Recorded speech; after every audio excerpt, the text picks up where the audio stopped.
रामकृष्ण हरी. श्रीमद भगवद्गीतेच्या हृदयादिन्यासाचा दुसरा मंत्र आहे, न चैनं क्लेदयन्त्यापो न शोषयति मारुत इति शिरसे स्वाहा.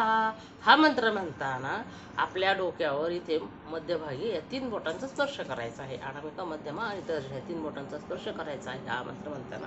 आणि बुद्धीची देवता जो ब्रह्मदेव त्यांना त्यांच्या शक्तीसहित आवाहित करायचा आहे.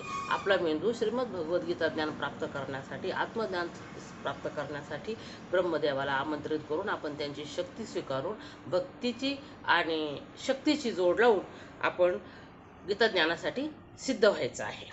रामकृष्ण हरी. त्यानंतरचा तिसरा मंत्र आहे, हृदयादिन्यासाचा तिसरा मंत्र आहे, अच्छेद्यो यमदाह्यो यमक्लेद्यशोष एवच इति शिखाय वश. इथे ही जी भोवऱ्याची जागा आहे तिथं आपण अंगठ्याने स्पर्श करायचा आहे. इथं आपल्या शरीराची सगळी ताकद एकवटलेली असते. त्या शक्तीला आपण जागृत करायचं आहे, आवाहित करायचं आहे आणि आत्मज्ञान आणि गीता ज्ञान समजून घेण्यासाठी आपण सिद्ध व्हायचं आहे. रामकृष्ण हरी.